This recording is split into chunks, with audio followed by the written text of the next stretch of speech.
Money Gray, say his name. Get Money Gray, say his name. Get Money Gray, won't you say his name? John Crawford, say his name. John Crawford, say his name. John Crawford, say his name. John Crawford, won't you say his name? Michael Brown, say his name. Michael Brown, say his name. Michael Brown, say his name. Michael Brown, won't you say his name? Say his name. Say his name. Say his name. Say his name. Say his name. Say his name. Say his name. Won't you say his name? Say his name. Say his name.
Say his name.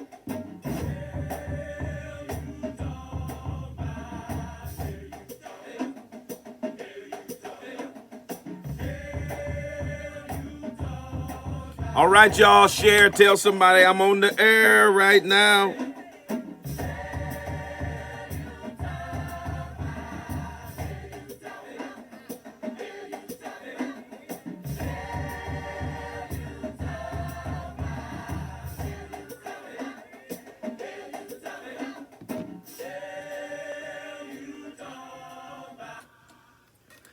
.7 WTCC. Good morning. Welcome to the Spoken Word. I'm your host, Bishop Talbert Swan II.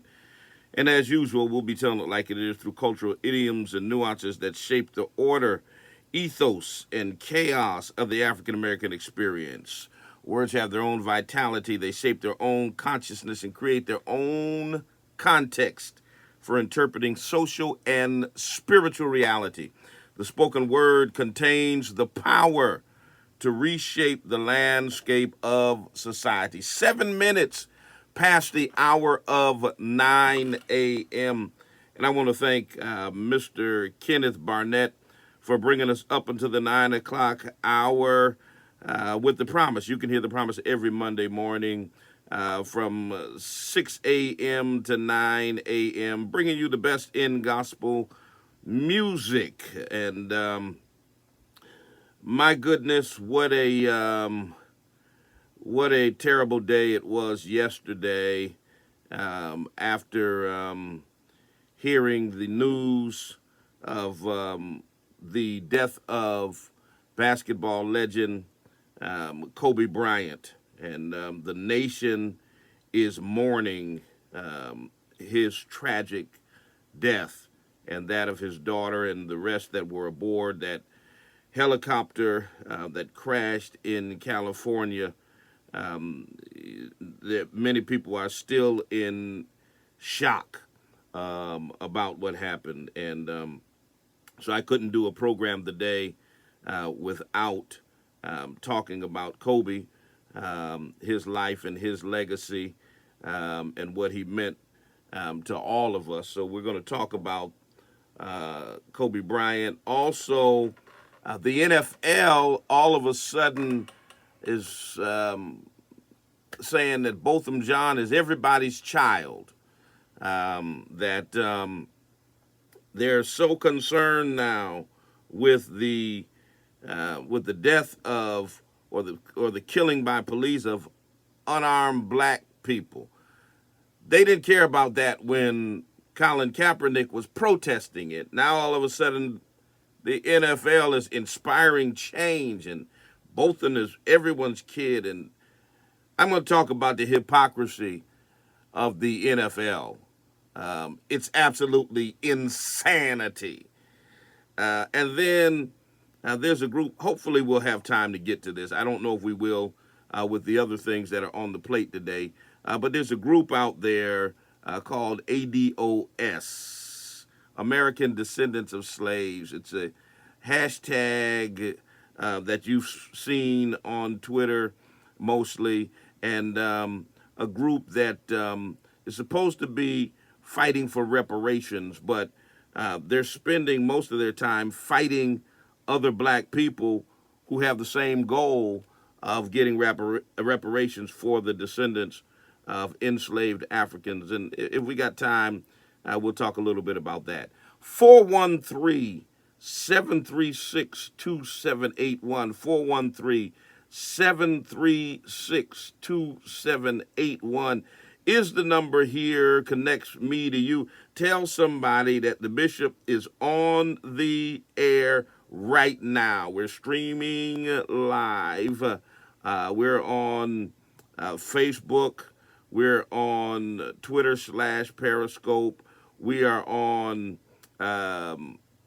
YouTube, and shortly we'll be up on the gram. So tell everybody they can tune in. Also, you can tune in at WTCCFM.org or at Hope Radio 1, Hope Radio #1.org. All kinds of ways to tune in. But once again, 413-736-2781 is the number that connects me to you. Do me a favor, rep your city, rep your town. If you're streaming live, let me know where you're chiming in from, what part of the country you're chiming in from. Would love to know exactly where you guys are coming in from so we can give a shout out to wherever you are, okay? So do that for me. Don't touch that dial. Don't switch that streaming service. Nothing like that. We're going to be right back. Stay with us.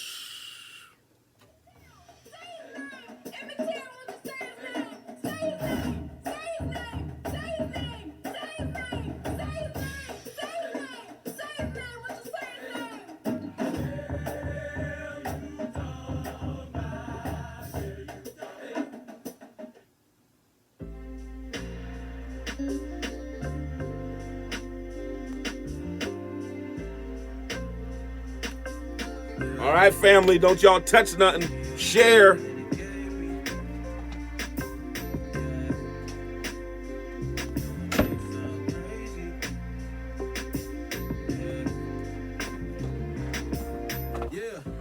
All right, who we got in here?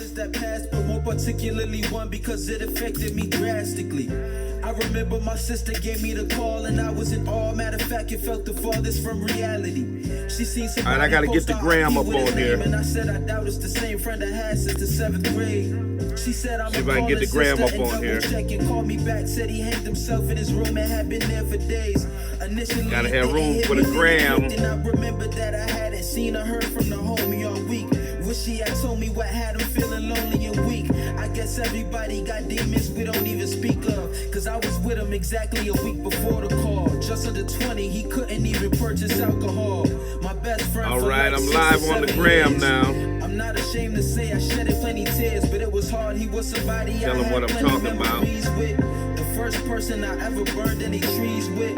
The worst Pin feeling that is knowing comment. that you would leave us in all this grievance without a reason. One of the first people that there we ever go. believed in me when it came down to Now we got the gram in the house. if you needed me, 'cause that information I wouldn't Let's have do ever this. imagined. It's sad thinking about it. I ain't happy that it happened, But it made me. There was plenty times when I thought that it would Drive me crazy. But looking back on it now, I see all the drive that it Gave me. Keith Davis, Gainesville, what's happening? I am who I am on the daily. I know that it made me. Yeah, was born the son of a pastor. He was who I was named after. Matter of fact, I even got some of his characteristics. Both of us got messages for the people. I just do mine with rhythm on beat. He do his on the pulpit with scriptures. Well connected, respected in the community. Ever since I was little, I felt like there was some pressure on me. It started off with little stuff like when my folk brought us to church and then they forced us to get up and say a testimony. Y'all need to get this. It's my son, T. Swan. Anywhere music is streamed, check him out. But please don't expect me to be exactly like my daddy. Don't discredit my family for how I am. I'm not a little kid no more, I'm now a man. And I ain't pointing fingers, I'm not trying to do no blaming at all. When it comes to how I came up, I wouldn't change it at all because it made me. There was plenty times when I thought that it would drive me crazy. Let's see who's over here on the Facebook side. Gave me. I learned more about why I am who I am on the daily. I know it may sound crazy, but I'm glad that it made me. Yeah, glad that it made me. Yeah, glad that it made me. Looking back on it now, I see. Get this comment pinned up. So glad that it made me.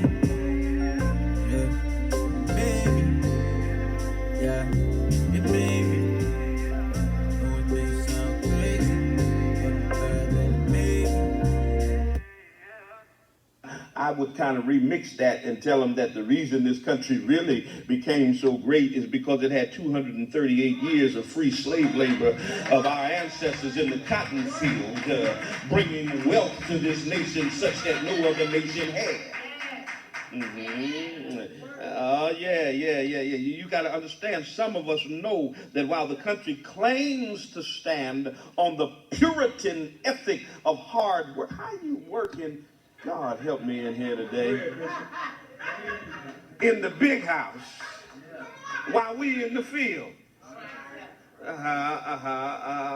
It's the Puritan ethic of hard work, honesty, and thrift. But no, it's the sweat, it's the blood, it's the labor, it's the tears of enslaved Africans that you accumulated such huge fortune because you had free labor. Could you imagine how much multinational corporations today would make if they didn't have to pay their laborers nothing?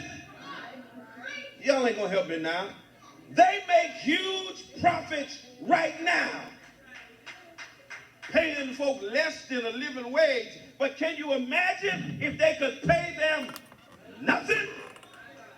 No check at the end of the week, no benefits, come on, no health insurance, no days off, no vacation time, just free slave labor. And can I put a pause there parenthetically and tell you it still exists today? Because as I read to you last week, the 13th Amendment of the Constitution said that there would be no slavery anywhere in America except for those that have been convicted of a felony, which means those that are now in prison are actually slaves.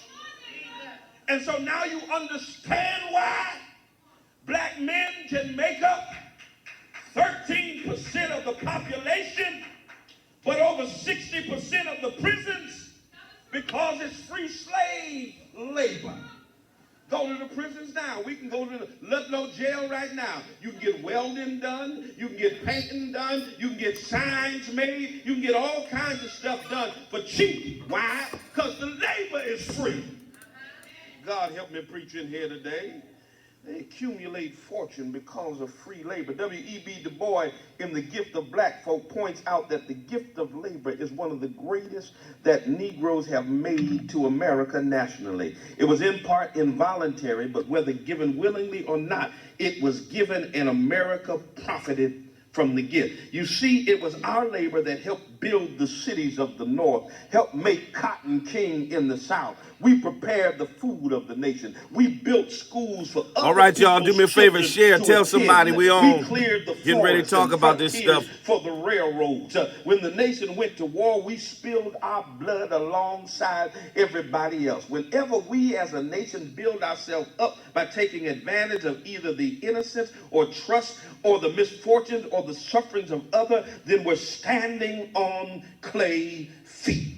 Whenever we build ourselves up by manipulating, misusing, or abusing God's children, we're standing on clay feet. And as sure as we're born to die, the judgment of the Lord is upon us. Whenever we don't care who we use or how we use them, who we step on to get what we want, we're standing on clay feet.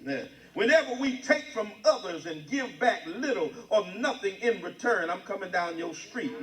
Whether we're a nation, a corporation, an individual, or a church, we're standing on clay feet.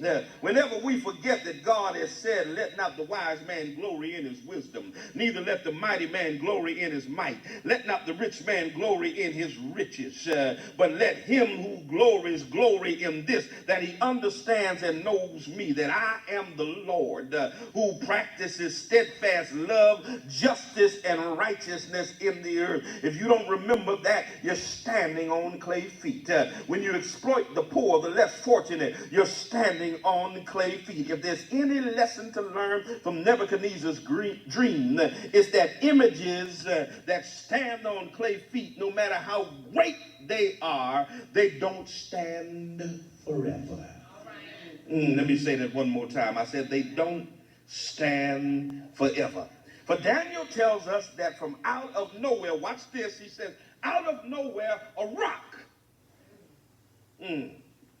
A rock wasn't rolled with hands, but it rolled down from a mountain.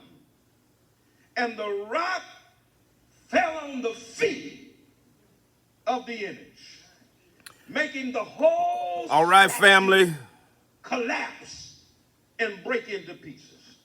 I believe that moving through the events of history, check out our website for this sermon, 413hope.org. Go to authorities, AUTHORITEES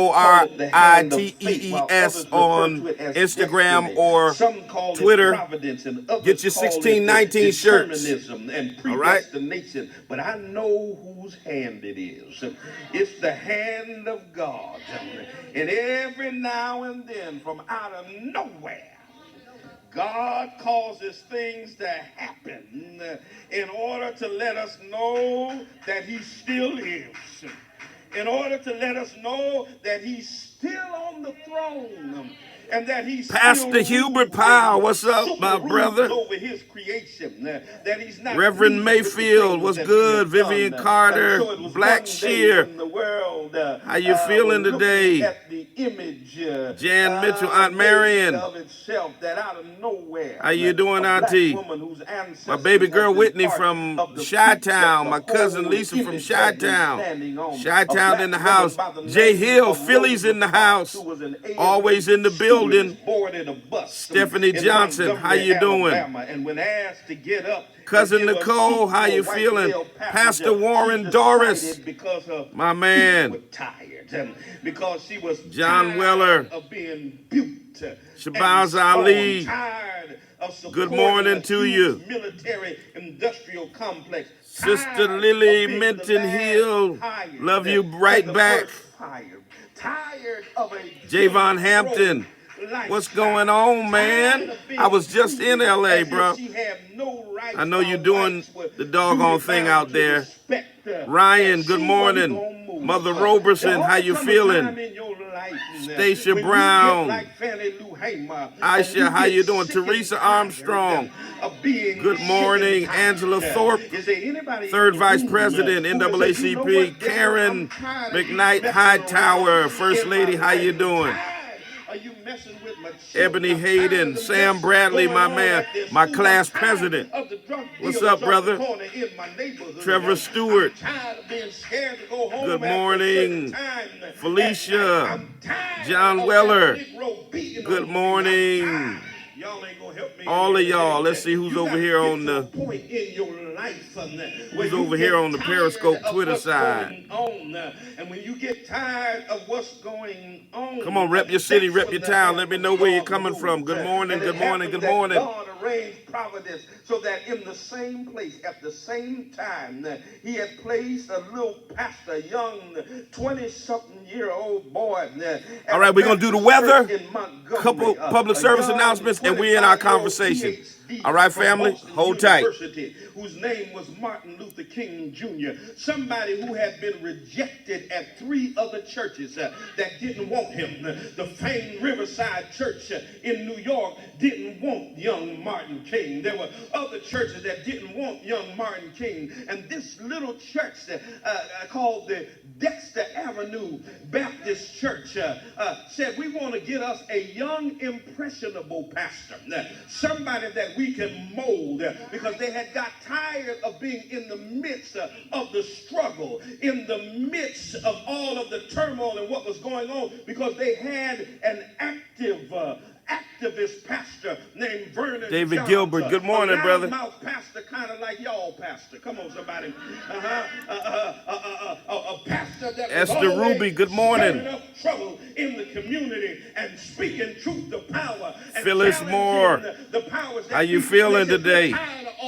We're going to get us a nice, quiet pastor. Esther, you all the way from Australia. Good morning. We can mold and make in our own image, but they didn't know who the Lord was sending to them.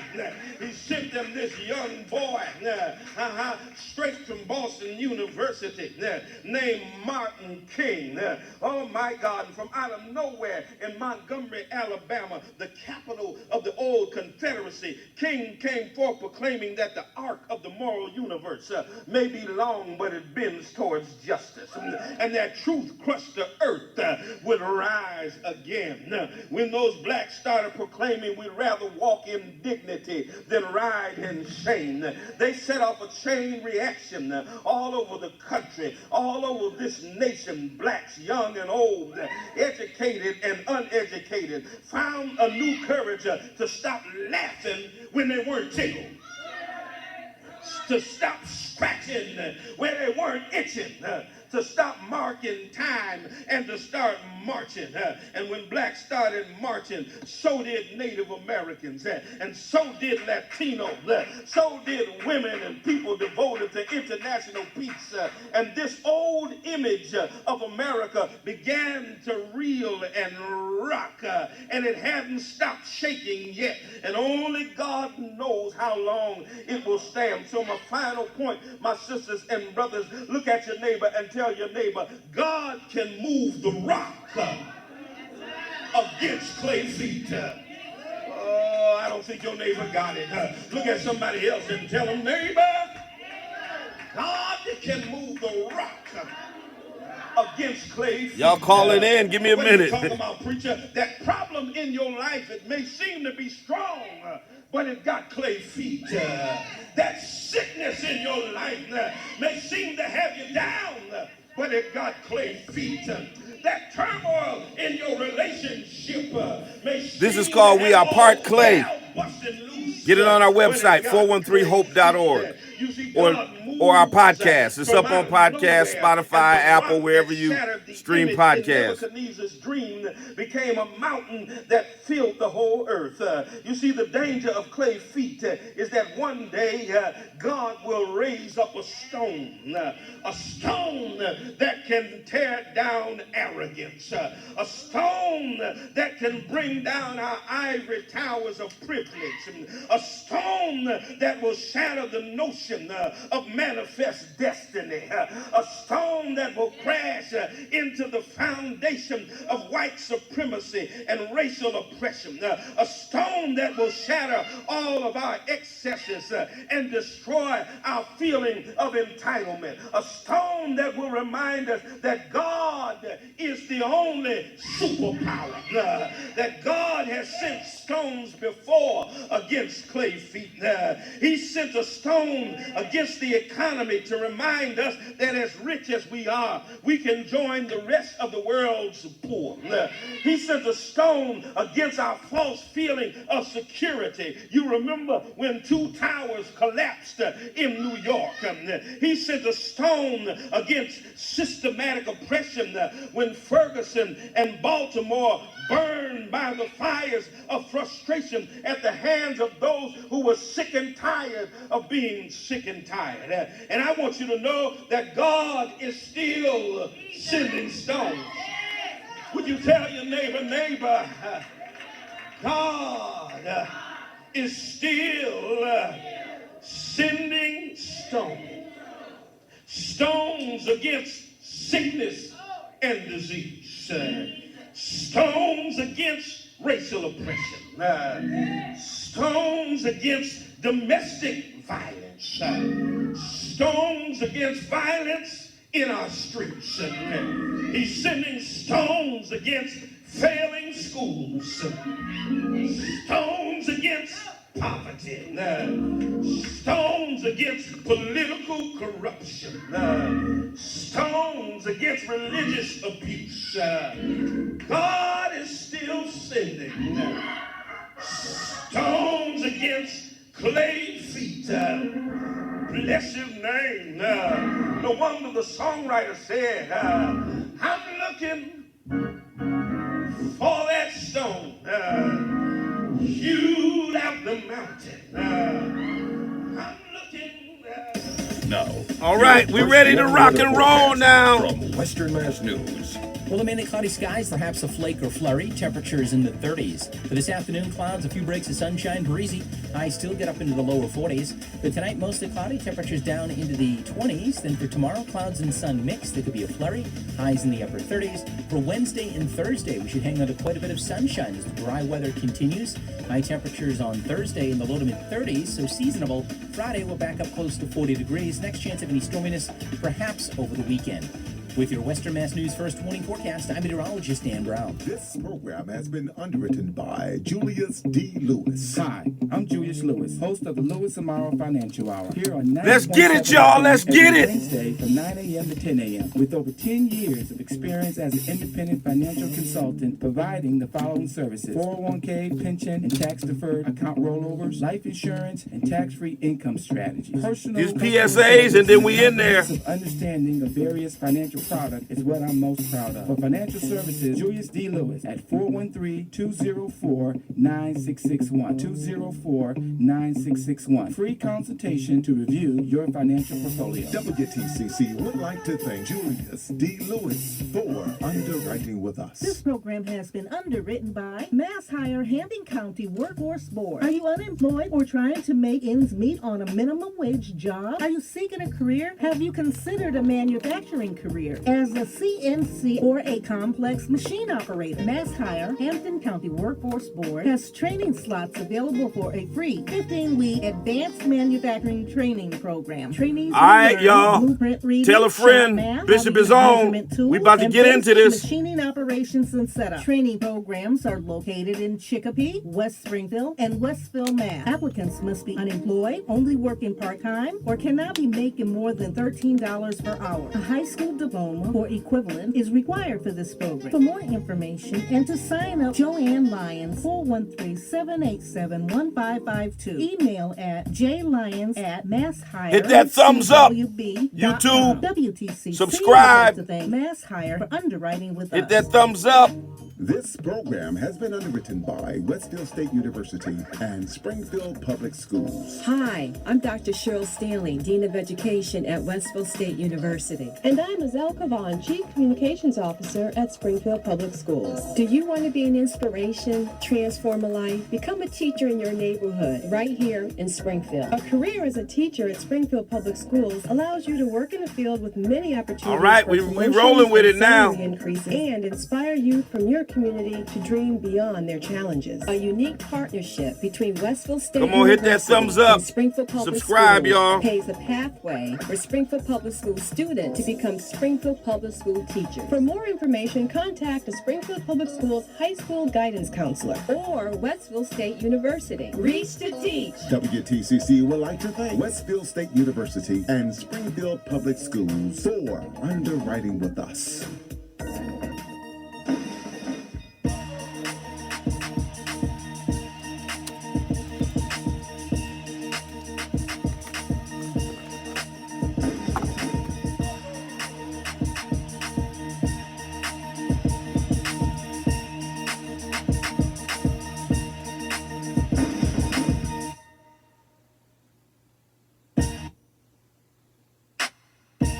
.7 WTCC.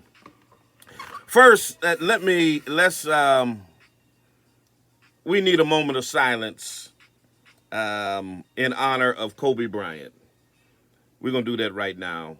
Moment of silence in honor of the late, great NBA legend, on a team that I didn't particularly like. My brother loves the Lakers to this day, but certainly respected his talent and respected who he was. A moment of silence on behalf of Kobe Bryant, Gigi, and all of the others that were aboard that helicopter.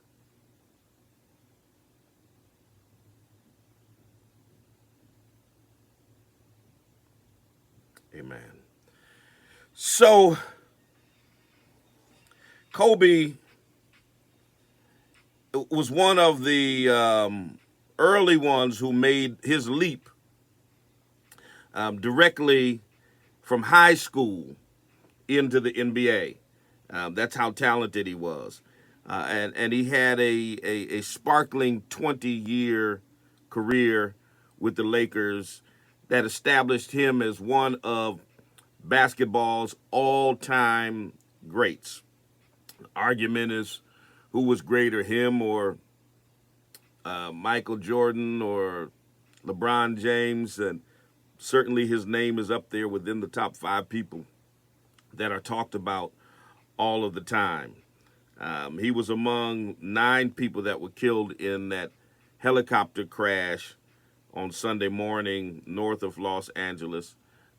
He was only 41 years old. Tragically, that crash also killed Gianna Bryant, 13 years old, second oldest of his 4 daughters with his wife Vanessa. They were going from the family's home to Thousand Oaks, 30 miles northwest of Los Angeles. Gianna was a budding basketball star herself, and she was scheduled to play that afternoon in a game with her team, who was coached by her father at his Mamba Sports Academy. And of course, you know, the news of his death rocked the nation. I was sitting at my kitchen table, and my son came running in the room because he just heard me saying, "Oh my God, oh my God, oh my God," when it flashed on my screen, the notification that Kobe had been killed. Good morning, caller. Good morning, caller. Oh, good morning, Reverend. Yes, you're on the air. How are you today? I'm good. Good, good. I'm great. I am so excited to talk to you. I'm Lincoln Way, and I've been talking at you on Twitter. You've been talking at me? Yes, sir, yeah. I'm so excited to have found you. All right. You want to you want to make a point? Yes, I'm sorry. I want to add my witness to your testimony that white evangelicalism is just white supremacy.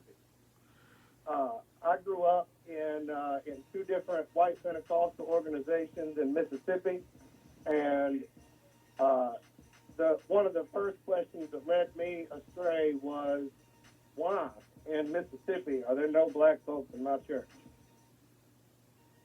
Why? It blew my mind.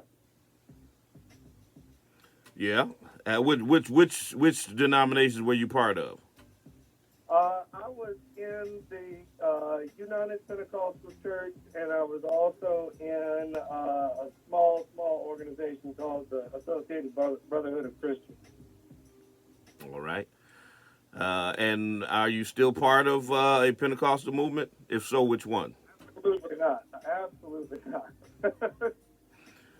But I definitely agree. Much of white evangelicalism is definitely tied to white supremacy. Thank you for your call. Good morning, caller. You're on the air. Yes. Oh, I didn't mean to call you, Brother Swan. I was trying to speak with you in a personal matter that called and left at your church for the Bergen Circle thing. Okay. All right. Thank you. Okay. Y'all can't call me on the air if you want to talk in private. 413-736-2781. So, Kobe. Kobe won 5 NBA championships with the Lakers. Kobe scored 81 points in a single game. He was just a mammoth figure on and off the court.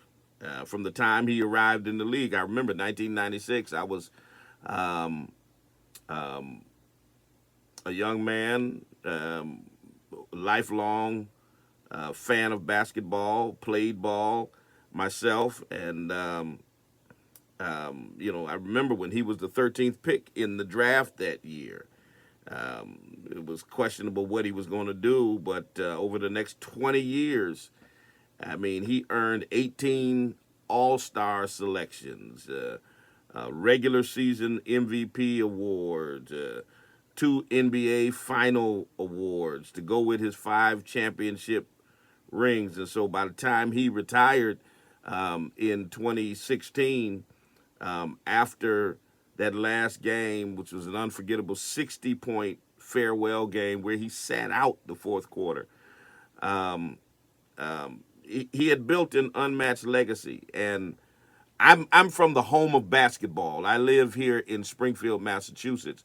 So every year in September, one of the big highlights in my city is that is Enshrinement Weekend in September. And this September will be the first year that Kobe is eligible to be inducted into the Hall of Fame. And if he lived, he would have been, he will be posthumously, but he'll definitely be elected on the first ballot. His first time being eligible, there's no doubt that he's going to be in the Hall of Fame. The Lakers retired both his jersey numbers that he wore over 2 10-year stretches. He wore number 8 and then he wore number 24. And now the NBA is talking about whether or not they should retire those numbers across the board. But,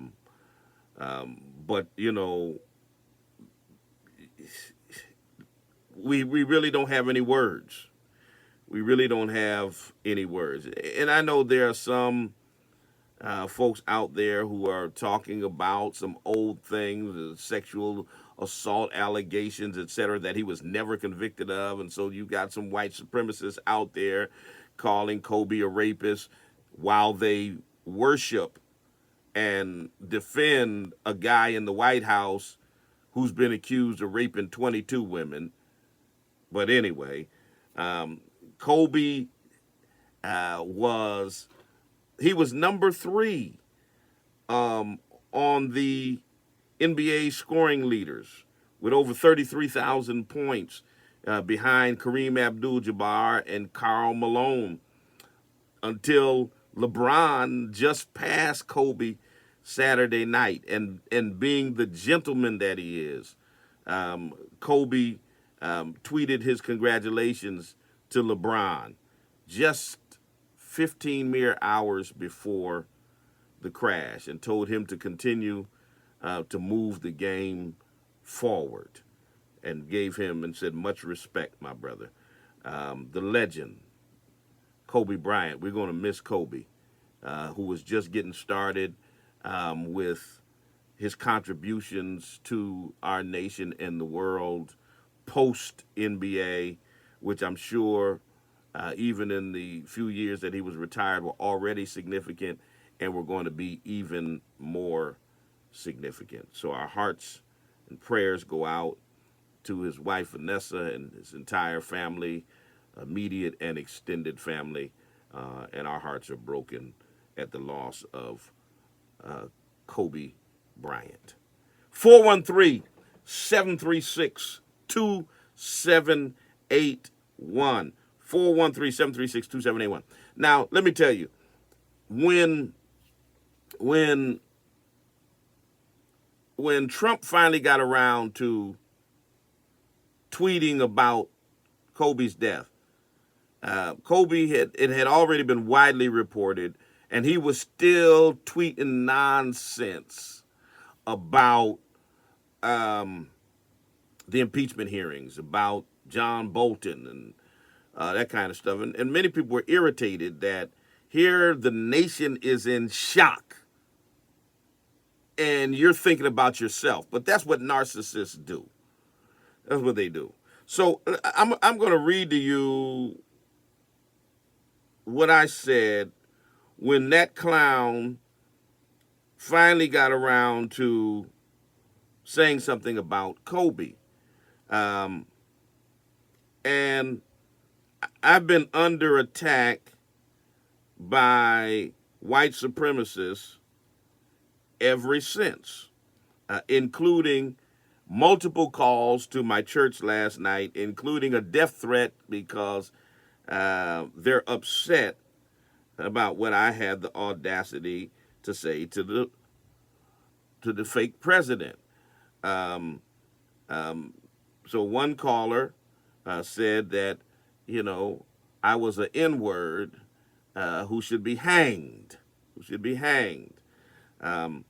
So once Trump tweeted, I tweeted back at him, and this is what I said. I'll read it verbatim so you understand what I said. I said, that is terrible news, exacerbated by the fact that you're still in office. You don't respect black athletes. Keep Kobe's name out of your lying, racist mouth, you vile, disgusting, white nationalist demagogue. I said what I said. I meant what I said. Before I take it back, I'll add more to it. He's the one who castigated, maligned Colin Kaepernick and other black athletes who were kneeling in protest of the extrajudicial murders of black people. He called them sons of bees, which means not only was he talking about them, he was calling their mothers bees as well. He has no respect for black people as a whole, definitely not for black athletes, and so he could have just kept Kobe's name out of his mouth. He was already tweeting about other stuff, he could have just left it alone. And so all of these, this is what they do, these white trolls. They started stalking my social media accounts. So they're all over my Facebook. Matter of fact, those of y'all streaming on Facebook, go to some of my other posts and see these guys and respond back to these clowns. So that they just randomly, they go anywhere. They find a picture of my grandchildren and then start saying some racist stuff as comments under pictures of my grandchildren. They have no morals. They're trash. They're rabid dogs foaming at the mouth in defense of that piece of garbage in the White House. And so they're all over my Instagram, all over my Facebook, all on my YouTube page, commenting on random videos that have nothing to do with this. That's what they do. That's how they get down. They want to try to intimidate you and threaten you. I ain't scared of none of y'all. God didn't put the spirit of fear in me. All right? He's not given us the spirit of fear, but of love, power, and a sound mind. So I'm not scared of none of y'all. And of course, they look up the number to my church, and they call my church, and this is how stupid they are. Some time ago, because we were getting so many calls, so many anonymous death threats and, threats of what they were going to do to me and my family, we had our service provider make it so our church will not receive anonymous calls. So the number has to be identified. These dummies call, identify themselves through their telephone number, and then still make threats that are now being reported to the authorities and to the FBI. This is how stupid these people are. Now, the guy who called me yesterday, let me tell you this guy's name, because he was dumb enough to call with his number out there. His name is Howard Burkham. Howard Burkham, Burkham, Howard Burkham of Mableton, Georgia. Look him up. You'll find his information online. Howard Burkham of Mableton, Georgia. He called my church in a fit to tell me I was a racist while he called me a nigger. Yeah, that's what I kid you not. I kid you not. This guy said, "You're a racist nigger." How do you call somebody a racist while using a racial epithet at the same time? That's Howard Burkham. Then he calls back and he tells me, we used to hang niggers like you. My message to Howard was, anytime you feeling froggy, leap.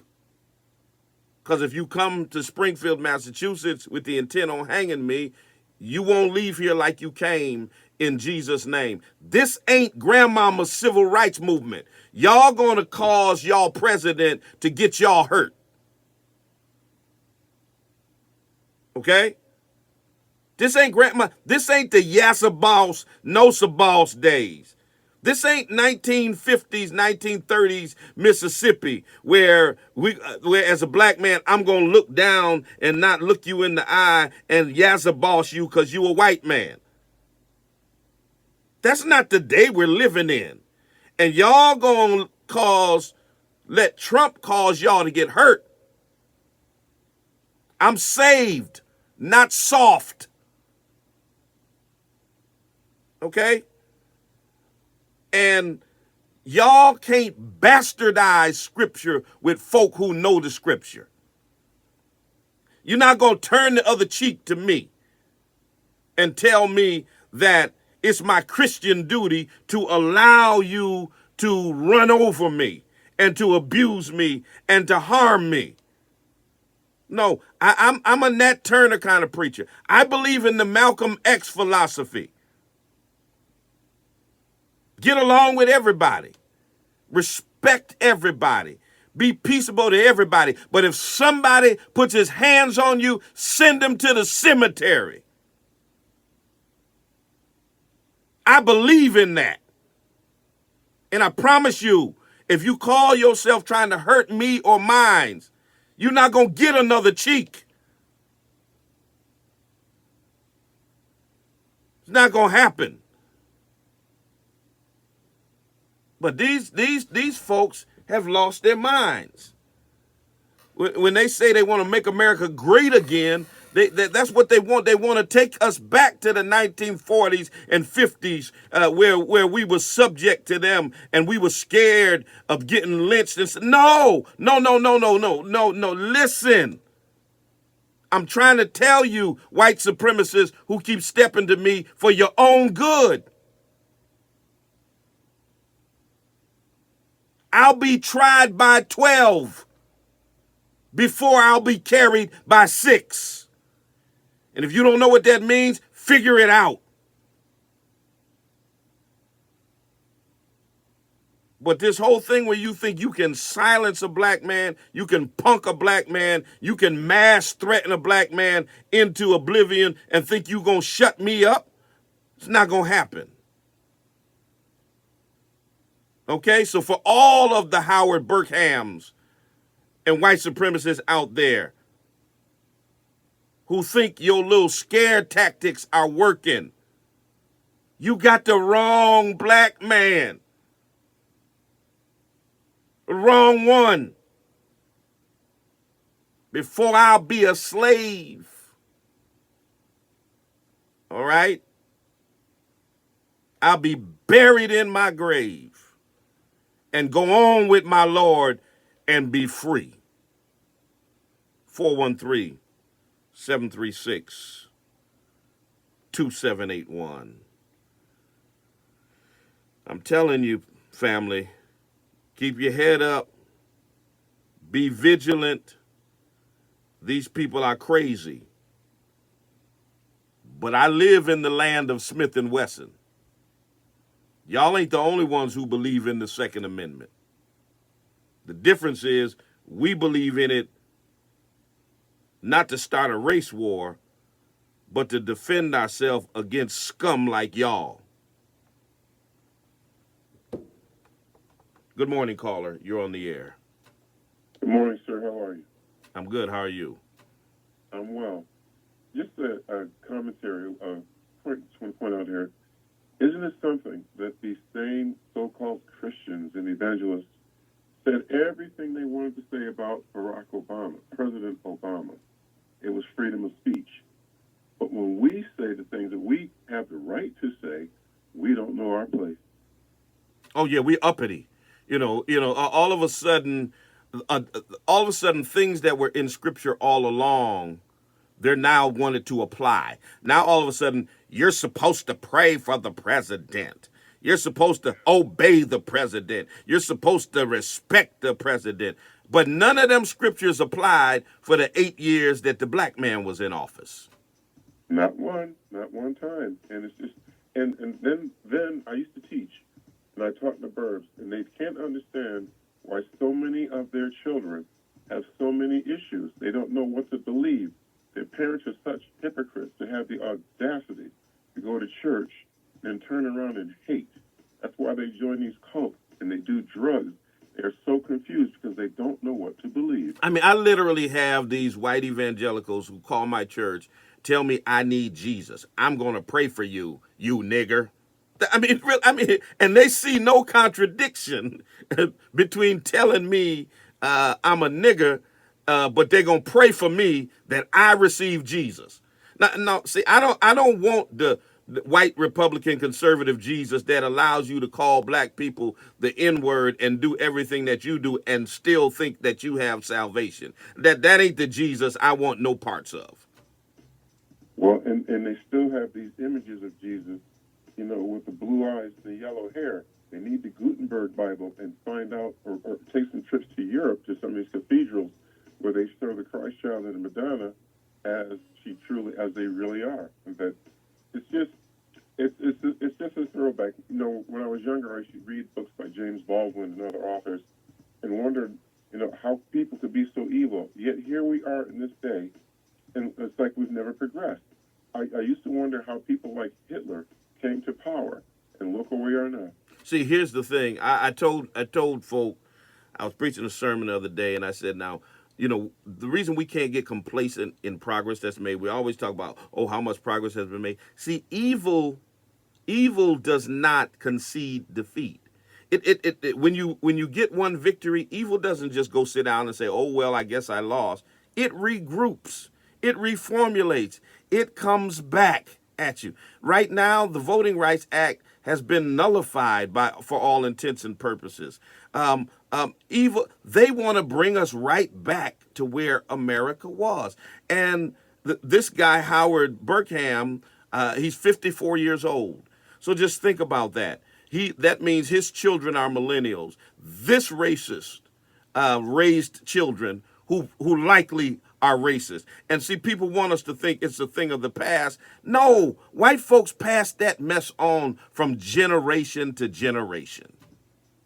Yes, and what folks need to do, too, is all these organizations, these Greek fraternities and that, we've got to get people together. We've got to vote because this is real. We've got to raise money. We got to get candidates who support our interests and the best interest for the entire country. We just can't get mad and just say, okay, oh, well, someone else is going to do something. We need to get out here. A good friend of mine used to say, the battles that we do not fight, we save for our children. That's the truth. Thank you so much for your call. 413-736-2781. Good morning, caller. You're on the air. Good morning, caller. Going once, going twice. All right, 413-736-2781. On September 6, 2018, a Dallas police officer, Amber Geiger, claimed that she mistakenly entered Botham Sean Jean's apartment, believing it was her own, leading her to shoot and fatally kill him as he ate ice cream on his own couch. The NFL, who had long maligned Colin Kaepernick and other black athletes for having the audacity to protest the unjust murder of black people by police, took to Twitter a few days ago to post a tribute, to post a PSA to Botham Jean, who was a Harding University graduate. They sent out a PSA supposedly to shed light on and bring attention to the Botham Jean Foundation. It got its message out there using the hashtag Everyone's Child. Everyone's Child was the hashtag. Everyone's Child. It started trending worldwide. But the hashtag wasn't trending for the reasons the league had hoped for. Because it didn't go over well. Because we painted the NFL for the hypocrites that they are. NFL who jumped on the side of the white supremacists in the White House who didn't want black athletes protesting, get that son of a bee off the field. Owners who restricted their players from being able to take a knee in protest of injustice, now has the nerve to be tweeting out inspire change and everyone's child. And they wonder why we're outraged, at your hypocrisy. All of a sudden, the NFL, who suppressed black athletes from bringing attention to social injustice, we're supposed to believe it's genuine in its desire to bring attention to social injustice? I mean, do we look like Willie Lump Lump? And they thought because they went out and got Jay-Z, a famous black rapper, and got him on board and partnered with him for the Inspire Change, they thought that was going to carry the entire black community on to this hypocritical endeavor. That if we can get Hova, and many of y'all was like, oh, this is chess, not checkers. Let's just give Hova a chance. Let's get him a seat at the table and see he gonna make moves. He know how to move in a room full of vultures.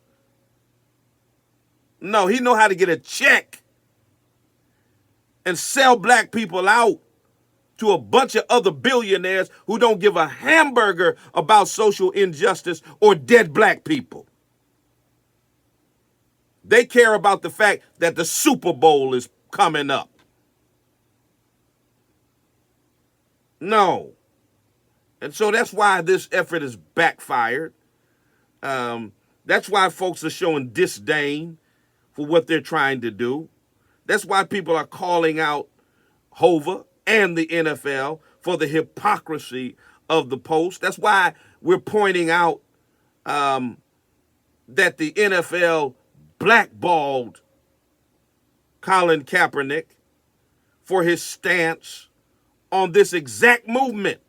You blackballed a black man, basically banned him from the NFL to this day because he stepped out against social injustice, and now you want us to think that you're concerned about the very thing that you blackballed and banned Colin Kaepernick for? This is the insult. They think black people are stupid. We're not stupid. I mean, the NFL wasn't in the struggle for justice when Kaepernick was taking a knee to protest the murder of black people. They ain't in the struggle right now. Good morning, caller. You're on the air. Good morning, Bishop. And I've been listening to you and check that came to you, man. And I thank God that you're stepping up to the plate, man, because people think Christians don't have a vein and they don't have a vein that blood runs through as well. Absolutely. And every man, as what Bob Marley said, every man have a right to defend their own destiny. And you have a right to defend your life and your family. If a man bring it, you're going to have to bring it. Absolutely. Absolutely. And they get it twisted. The Bible, they see, and see, this is what happens when people who don't know scripture, who don't know the languages, et cetera, interpret, thou shalt not kill is not really thou shalt not kill. The proper transliteration is thou shalt not murder. And there's a difference between killing somebody in self-defense and murdering somebody. So if you come at me or mine and I'm defending myself or my family, I got the right to kill you graveyard dead and still be a Christian. Yeah, definitely. A lot of people don't understand that because they want to throw scripture at you. And I'm back to you with the NFL right there. That's what these so-called white they do over and over again. When the black came up with an idea, what they do, they fought against it, and then they repackage it and gave it to us like it's theirs. And you need to stop, So continue to do the work, man, and be blessed, All right, thank you. Sometimes you have to watch yourself for your own black folks, man, because those are the ones that is so-called white. Because oh, you're absolutely right. There are a lot of black sycophants out there who are, ready and willing to sell us out for some butter biscuits. All right, man, bless up. All right, thank you for your call. Good morning, caller. You're on the air. Yes, hey, Talbert, how are you? This is Bishop Swan. You're on the air. Yes. Hi, can you hear me? I can hear you. All right, perfect. Honestly, I just wanted to say once again, thank you so much for your work. And it is, I remember you once saying that Make America Great Again means make America white again. With all these people that are getting so furious at you, you are proving their point. I mean, how ironic is it that they get incensed at me calling out racism? Flip the script. Malcolm X said, they call you racist for pointing out their racism. And so they call me a racist while being racist at the same time. How do you call somebody a racist and a nigger at the same time? It doesn't even make sense.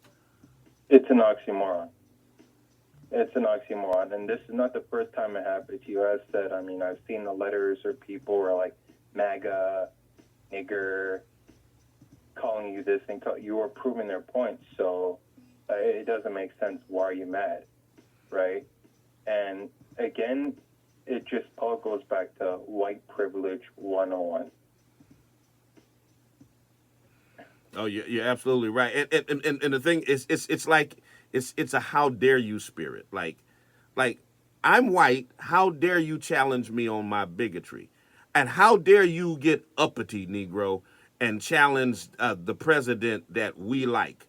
I mean, like a previous caller said, They maligned Obama for 8 years. They ignored all of the scriptures that they're pulling out today to try to tell us that Trump is sent by God and we ought to obey him and all that foolishness. That didn't exist when Obama was president. And it's this white privilege that causes them to be flabbergasted that a black man has the audacity to call them out. And here's the thing. Here's the problem.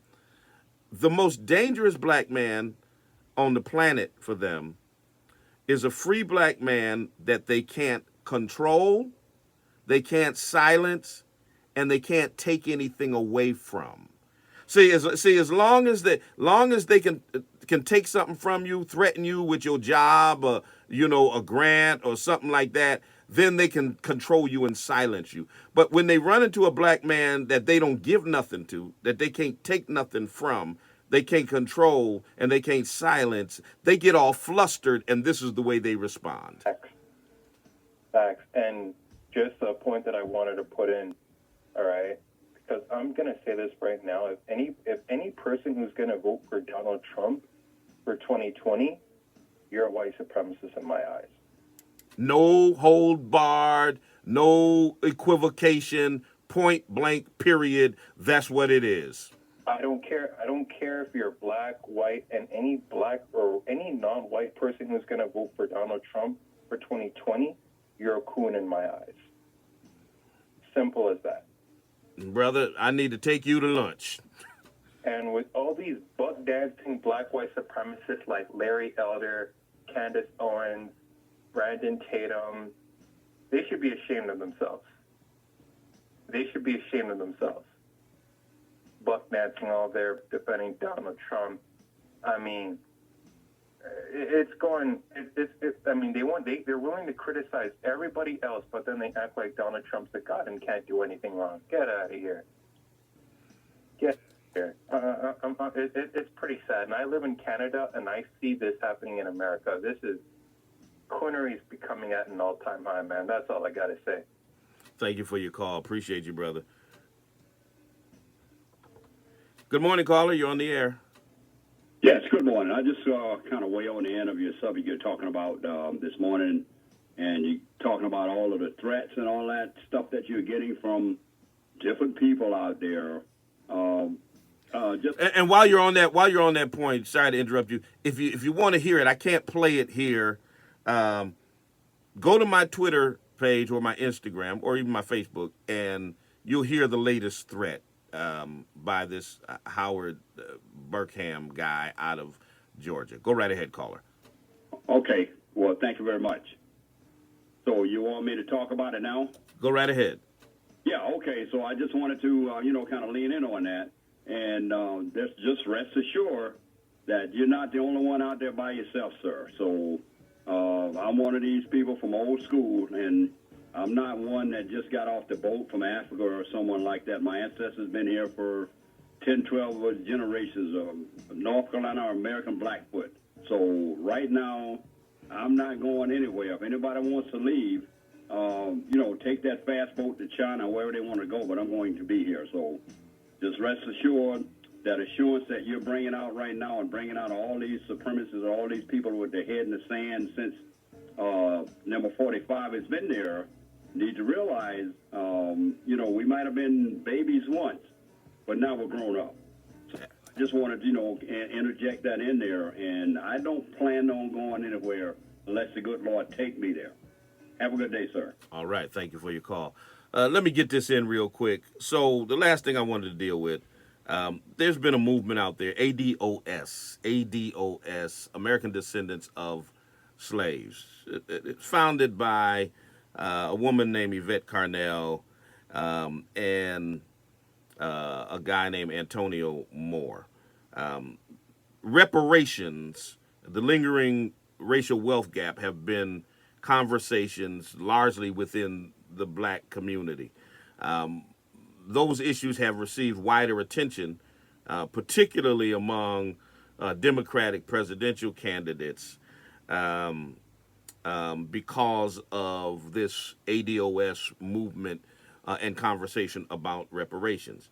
And so let me say unequivocally, I'm in support of reparations, always have been, have talked about it literally for years. Reparations in black economics need to be addressed, need to be in the public sphere. The problem I have with Yvette Carnell and Antonio Moore's movement is that it's harmful, and they have anti-black practices and policies.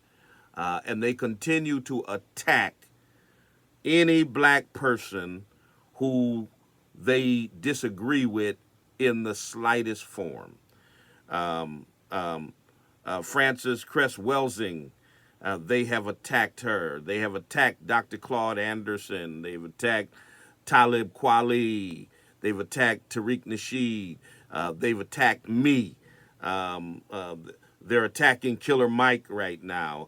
And it seems that this ADOS movement spends more time attacking black people than it does attacking white supremacy and fighting for reparations. It attacks the NAACP. I mean, they have a history of working with right-wing media like Newsmax, fake progressive organizations like Progressives for Immigration Reform, which is supported by white supremacist John Taden. ADOS, while the conversation about reparations was pushed to the forefront through their efforts, they are becoming extremely divisive in our community, separating black Americans from black immigrants. And I understand that it should be American descendants of slaves that have the claim for reparations, but they're separating us from black immigrants is on a more dangerous level, because at the end of the day, when the police come calling, they don't ask you about your immigration status. They see your black skin.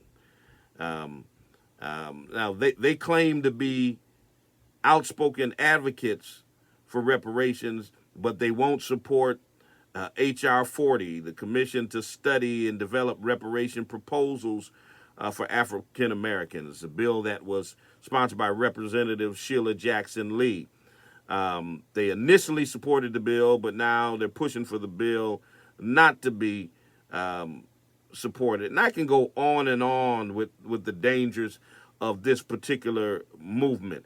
One of them is, under their proposal, it would require black Americans to provide slavery documents before having access to reparations or even affirmative action.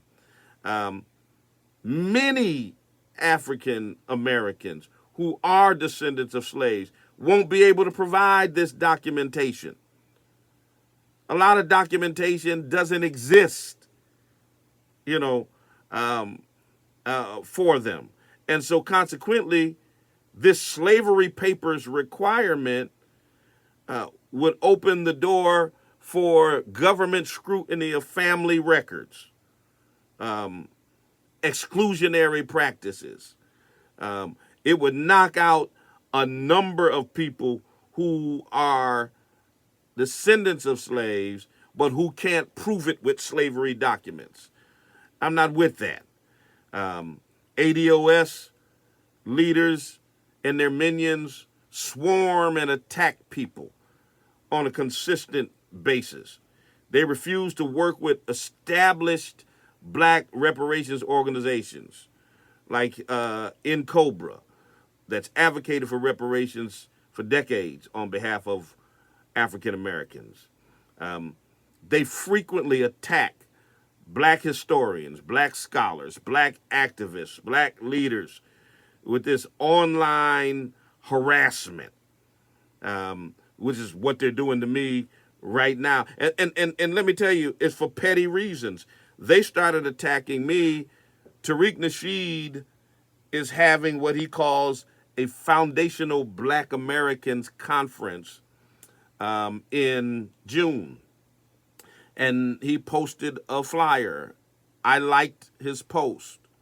That's all I did. I put 3 fire emojis under his post, and ADOS attacked me like rabid dogs because they have an ongoing feud with Tariq Nasheed. So I guess it's if you like anything that my enemy posts, that makes you my enemy. So because they don't like Tariq Nasheed, and they look at his Foundational Black American Conference as competing with their ADOS conference, I became the enemy by liking his post. I support black people who are doing positive things. And if FBA is going to bring attention to the need for reparations and the conversation about how foundational black Americans or descendants of slaves are treated, then I'm supporting them. I can support ADOS as well. It's not pick one or the other. That's y'all beef. That ain't my beef. So that's the whole foundation of their attack on me is you supported a post of somebody we don't like. We don't need that type of childish, infantile black leadership. And here's the problem. Instead of the leaders of ADOS telling their minions and their followers, hey, back off the bishop. This ain't worth it. This is nothing to attack him on. They jumped on the bandwagon and started Antonio Moore and Yvette Carnell jumped on the bandwagon and started attacking me as well. So I joined in with Talib Kweli, who started a hashtag that said ADOS is trash. And of course, we know he didn't mean American descendants of slaves. He's talking about this group led by Yvette Carnell and Antonio Moore. So I posted the hashtag once they started attacking me, and now it's, oh, Bishop Swan is calling all the black descendants of slaves trash. No, I'm not. Stop it. Cut it out. Cut it out. Stop trying to spin the narrative. I'm calling a group that attacks black activists who have the same goals that they have, that attacks iconic figures in the black community like Dr. Francis Cress Welsing, like Dr. Claude Anderson. I call that group trash. That's what I call trash. So I know many of you have seen ADOS, and you may have jumped on the bandwagon, but if you want to know why Brother Swan is now at odds with this group, that's why. Good morning, caller. You're on the air. Okay, so I have some questions for you, if you don't mind.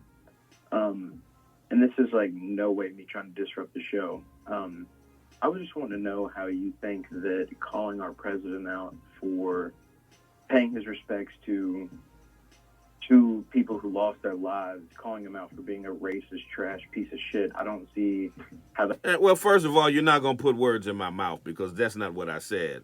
That's not what I said. No, you're lying. You're lying. No. I got the tweet. And I already read it. You're lying. All right? Now, you're not going to call my program and tell lies.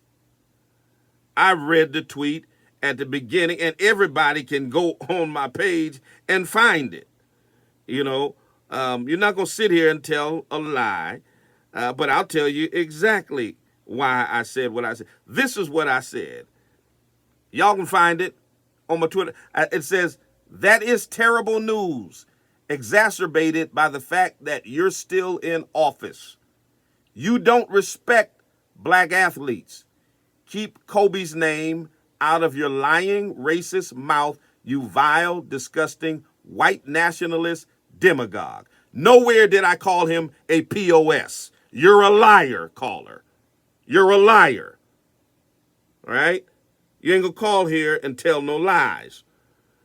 And I said what I said, and before I take it back, I'll add more to it. It's plain and simple.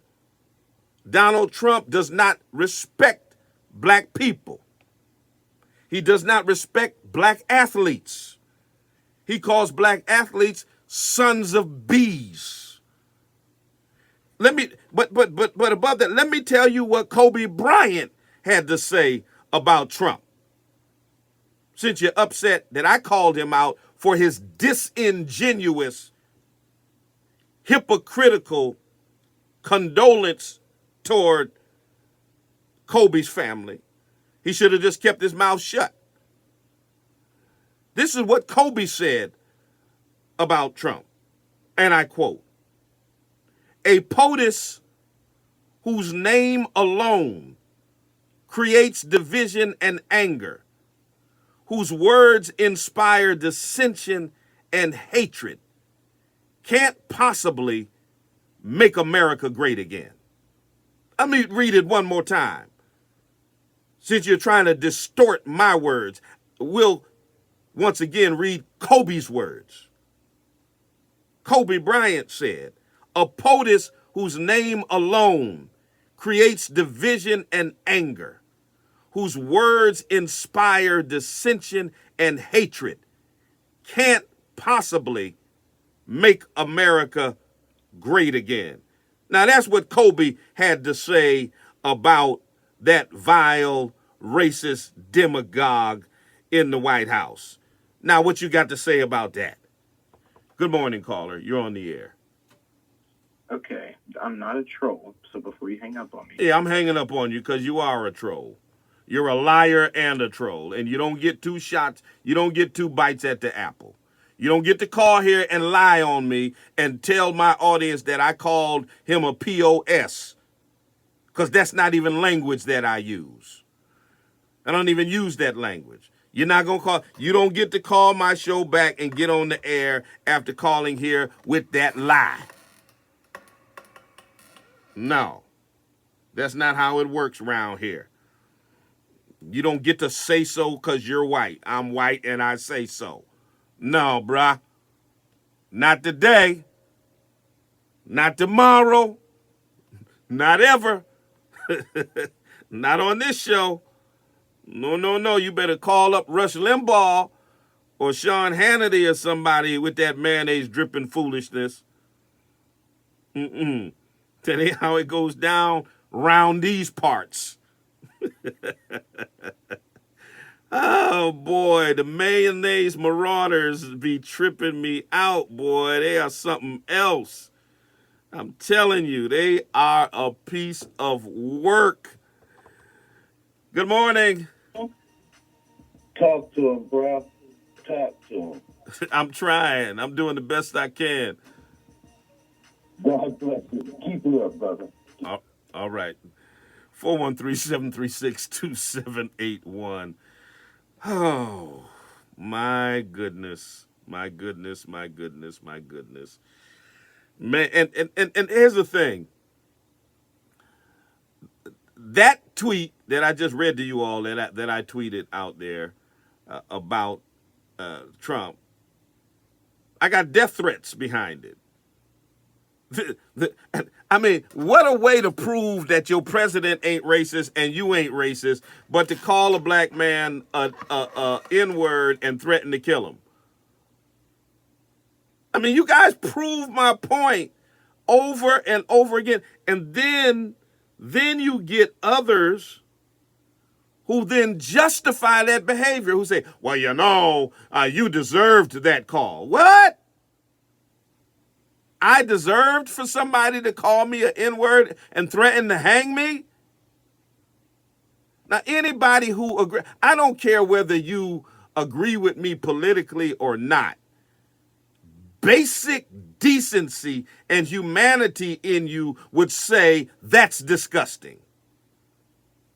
To call a black man and call him an N-word and threaten to hang him, basic human decency would say that's disgusting. Whether you agree with me or not, whether you like me or not. But to agree with it and say you deserve that call, you're just as much trash as the guy who made the call. And this is the type of people who support Trump. The type of people that say, Reverend, you deserve that call. who are on my social media right now defending the caller. This is the type of trash that supports Donald Trump. This is why this man needs to get out of office. This is the riffraff that he has empowered in our nation, who now walk around with their chest out and their head up, thinking they can treat black and brown people any kind of way they feel like.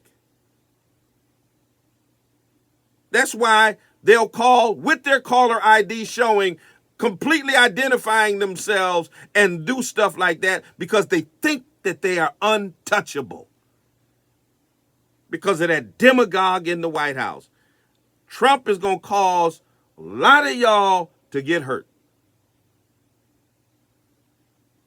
Period.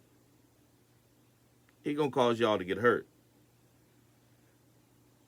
I got a lot more patience than some of my brothers out there. I have a relationship with God that allows me not to respond vengefully. But there's some brothers out there that had you call their house or their office threatening to hang them, they be on their way to see you. See, y'all gonna mess around with the wrong brother who don't have the kind of self-control that I got. Y'all gonna let me tell y'all something. Trump has 24-hour secret service, which means he can call people names and malign people all the time. Ain't nothing gonna happen to him.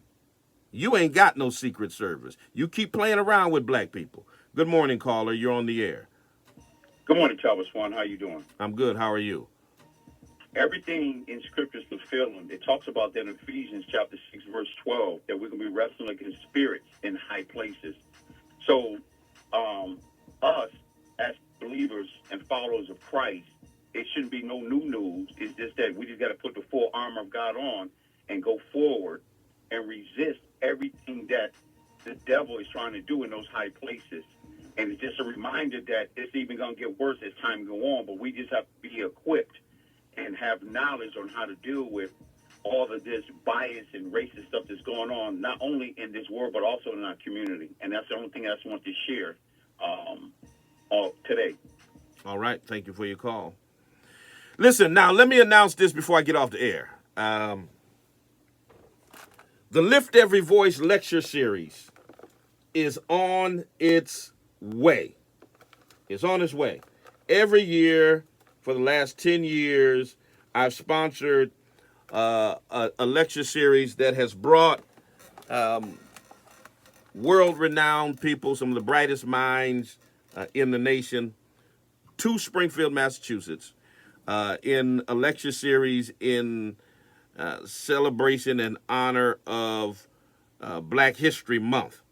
And so this year, we start on the 4th of February. That's a week from tomorrow. Next Tuesday. And my guest speaker next Tuesday is Miss Karen Hunter, Pulitzer Prize winning journalist, radio personality on Sirius XM. You can catch her Monday through Friday from 3 to 6 on Urban View on Sirius XM. She's my birthday twin. We were both born on April 24th. She's going to be my guest speaker on Tuesday, February 4th, a week from tomorrow. You want to be there 6:30 p.m. 6:30 p.m. sharp at the Spring of Hope Church, 35 Alden Street. My guest host will be Waleska Lugo de Jesus. We've got music by K. Sam, and we've got spoken word by Shayna Joseph, and we've got dance by Youthful Expressions. It's going to be off the chain on Tuesday. You want to be there as we start Black History Month. Now, the day before that, on Monday, the 3rd, will be our annual flag raising at City Hall. At City Hall, flag raising will take place. We'll raise the African American heritage flag above City Hall. I'll be the keynote speaker at that ceremony, and then we'll kick off the lecture series on the 4th with Miss Karen Hunter. Now, the other 2 dates are February 11th. Reverend Cornell William Brooks. Reverend Cornell William Brooks is the former president and CEO of the National NAACP, a civil rights attorney, the former CEO of the Institute of Social Justice. He worked with the Lawyers Committee for Civil Rights, and now he is the professor of public leadership and social justice at Harvard University. So you want to be with us on the 11th for the Reverend Cornell William Brooks. And then on the 18th, we close out the lecture series with Dr. Avis Jones DeWeaver. And Dr. Avis Jones DeWeaver is an award-winning author, political commentator. You will catch her on TV One. You catch her on CNN, on BET, on Sirius XM. Bad sister, she is the former executive director of the National Council of Negro Women. And for those AKAs in the area, she's one of y'all sorors. Okay? So Avis Jones DeWeaver, Dr. Avis Jones DeWeaver will be with us on the 18th. Reverend Cornell Williams Brooks will be with us on the 11th. And Karen Hunter will be with us in just over 1 week.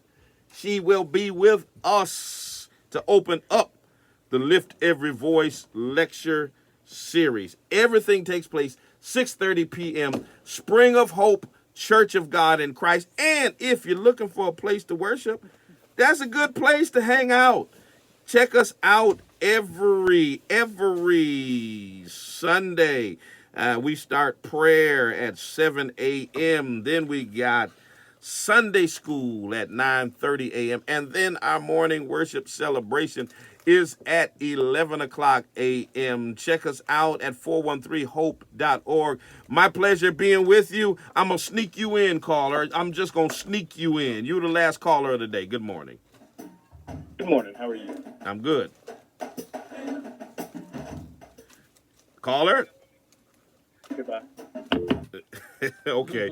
I don't know what the caller said, but hey. Listen, Mrs. Cynthia Butler is in the studio. She's coming up next with mid-morning jazz, great black music. Don't you dare touch that dial. Stay right there, okay? I got to get out your way. I got to go get me some breakfast. You know, I'm so upset Chef Rufus closed down, man. I need a good place to get me some fish and grits. You know what I'm saying? But anyway, let me get on out the way. Rest in peace, Kobe Bryant. Our prayers go out to his family. I hope you and yours continue to be blessed until the next time I talk to you and you talk to me. Always remember, God loves you, and so do I. Say his name. Jermaine Reed, won't you say his name? Philip White, say his name. Philip White, Good morning. say his name. Philip White, say his name. All right, y'all, I got to go.